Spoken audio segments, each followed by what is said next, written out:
ಹಿಂದೂ ಮಹಾಗಣಪತಿ ಸೇವಾ ಸಮಿತಿ ವತಿಯಿಂದ ಈ ಬಾರಿ ಮೂಡಿಗೆರೆಯಲ್ಲಿ ಅದ್ದೂರಿಯಾಗಿ ಗಣೇಶೋತ್ಸವ ಆಚರಿಸಲು ವಿವಿಧ ಪಕ್ಷಗಳ ಹಾಗೂ ಸಂಘಟನೆಯ ನೂರಾರು ಮುಖಂಡರು ಮೂಡಿಗೆರೆ ಅಡ್ಯಂತಾಯ ರಂಗಮಂದಿರದಲ್ಲಿ ಏರ್ಪಡಿಸಿದ್ದ ಪೂರ್ವಭಾವಿ ಸಭೆಗೆ ಆಗಮಿಸಿ ತಮ್ಮ ಸಲಹೆ ಸಹಕಾರ ನೀಡಿದರು.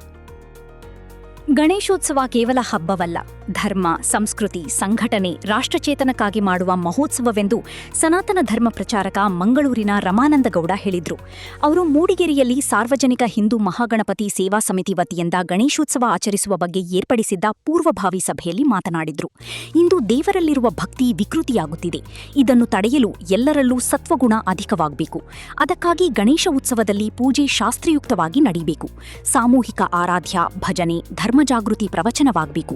ಇದರಿಂದ ಭಕ್ತರಲ್ಲಿ ಧರ್ಮಾಚರಣೆ ಹುಟ್ಟುವ ಮೂಲಕ ಜೀವನದಲ್ಲಿ ಬದಲಾವಣೆ ಮೂಡುತ್ತದೆ ಎಂದು ಹೇಳಿದರು. ಗಣೇಶೋತ್ಸವ ಕೇವಲ ಒಂದು ಹಬ್ಬ ಅಲ್ಲ, ಅದೊಂದು ಮಹೋತ್ಸವ. ಯಾಕೆ ಅಂತ ಹೇಳ್ತಾ ಇದ್ದೇನೆ ಅಂತ ಹೇಳಿದ್ರೆ, ಧರ್ಮ, ಸಂಸ್ಕೃತಿ, ಸಾಧನೆ, ಸಮಾಜ ಸಂಘಟನೆ, ರಾಷ್ಟ್ರಚೇತನಕ್ಕಾಗಿ ಮಾಡುವಂಥ ಇದೊಂದು ಮಹೋತ್ಸವ.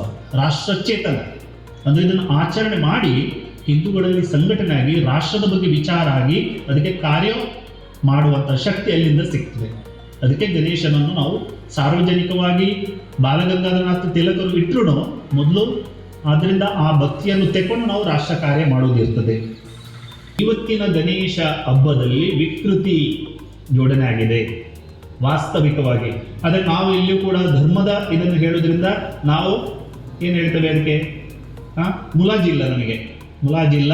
ಯಾಕಂದರೆ ಪಾಂಡವರನ್ನು ಸೇರಿಸಬೇಕಾಗಿದೆ. ಈಗ ಇನ್ನೂ ಹತ್ತಿರ ಸಮಯ ಬರ್ತದೆ, ಪುನಃ ಒಂದು ಸಾತ್ವಿಕ ಸಮಾಜ ನಿರ್ಮಾಣ ಆಗುವಂಥ ಸಮಯ ಬಂದಿದೆ. ಅದರಿಂದ ನಾವೆಲ್ಲರೂ ಸೇರಿ ನಮ್ಮ ಹಿಂದೂ ಸಮಾಜಕ್ಕೆ ಸಾತ್ವಿಕ ಸಂಸ್ಕಾರವನ್ನೇ, ಧರ್ಮದ ಸಂಸ್ಕಾರವನ್ನೇ ಹಾಕಬೇಕಾಗಿದೆ. 1894ರಲ್ಲಿ ಬಾಲಗಂಗಾಧರನಾಥ ತಿಲಕರು ಇದನ್ನು ಸಾರ್ವಜನಿಕವಾಗಿ ತಂದದ್ದು. ಯಾಕೆ ಹೆಚ್ಚಿನವರಿಗೆ ಗೊತ್ತಿದೆ, ಆದರೂ ನಾನು ರಿಪೀಟ್ ಮಾಡ್ತೇನೆ. ಒಂದಂದ್ರೆ ಧರ್ಮ ಜಾಗೃತಿ ಆಗಬೇಕು, ಮತ್ತೆ ಹಿಂದೂ ಸಂಘಟನೆ ಆಗಬೇಕು ಅಂತ. ಹಿಂದೂಗಳಲ್ಲಿ ಕೂಡ ಅಲ್ಲಿ ಲೋಪದೋಷಗಳು ತುಂಬ ಇತ್ತು. ವೈಷ್ಣವರು, ಶೈವರು, ಅದು ಬೇರೆ, ಜಾತಿ, ಮೇಲು ಕೀಳು ಎಲ್ಲ ಭಾವನೆ ಇತ್ತು. ಇನ್ನೊಂದು, ಆಡಳಿತ ಪಕ್ಷದ ಯಾರೋ ಆಡಳಿತ ಬ್ರಿಟಿಷರಿದ್ರು, ಅವರಿಂದ ಫೋರ್ಸೆಬಲ್ ಆಗಿ ಕೆಲವು ಮಿಷನರಿಗಳು ತಯಾರಾಗಿ ಹಿಂದೂಗಳ ಮೇಲೆ ದೌರ್ಜನ್ಯ ಮಾಡ್ತಾ ಇದ್ರು. ತುಂಬ ದೌರ್ಜನ್ಯ ಆಗ್ತಾ ಇತ್ತು. ಮತ್ತೆ ಹಿಂದೂಗಳನ್ನು ದಮನ ಮಾಡುವಂಥ ನೀತಿ ತುಂಬ ನಡೀತಾ ಇತ್ತು. ಆಗ ಒಂದು ಕಡೆಯಿಂದ ಕ್ರಾಂತಿ ಕೂಡ ಹೇಳ್ತಾ ಇತ್ತು. ಅದನ್ನು ದಮನ ಮಾಡಲಿಕ್ಕೆ ಅವರು ನಮಗೆ ಯಾವುದೇ ಜಾಗೃತಿಯ ರಾಜಕೀಯ ಸಭೆ ಮಾಡಲಿಕ್ಕೆ ಬಿಡ್ತಾ ಇರಲಿಲ್ಲ. ರಾಜಕೀಯ ಸಭೆ ಮತ್ತೆ ರಾಷ್ಟ್ರಭಕ್ತಿ ಕಾರ್ಯಕ್ರಮವನ್ನು ಮಾಡಲಿಕ್ಕೆ ಬಿಡ್ತಾ ಇರಲಿಲ್ಲ ಅವರು. ಇನ್ನೊಂದು, ಯಾವುದೇ ಧರ್ಮ ಜಾಗೃತಿಗಳ ಸಭೆಯನ್ನು ಮಾಡದಾಗೆ ನಿಷೇಧವನ್ನು ಮಾಡಿದರು. ಅಷ್ಟು ಅಂದರೆ ರಾಷ್ಟ್ರ ಪ್ರೇಮ ಜಾಗೃತ ಆಗದೆ ನೋಡಿದ್ರು, ಧರ್ಮ ಪ್ರೇಮ ಅಥವಾ ಧರ್ಮ ಜಾಗೃತಿ ಕಾರ್ಯಕ್ರಮ ಆಗದಾಗೆ, ರಾಜಕೀಯ ಸಭೆಗಳನ್ನು ಆಗದಾಗೆ ಅವರು ತಡೆ ಹಿಡಿತಾ ಇದ್ರು.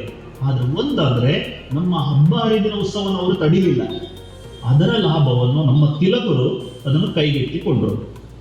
ಸಮಿತಿಯ ಗೌರವಾಧ್ಯಕ್ಷ MK Pranesh, MR Jagadish, BN Jayanth, JS Raghu, Ranjan Ajith Kumar ಸೇರಿದಂತೆ ಅನೇಕ ಮುಖಂಡರು ಮಾತನಾಡಿದ್ರು. ಸಭೆಯ ಅಧ್ಯಕ್ಷತೆಯನ್ನು ಸಮಿತಿ ಅಧ್ಯಕ್ಷ ಪುಟ್ಟಣ್ಣ ವಹಿಸಿದ್ರು.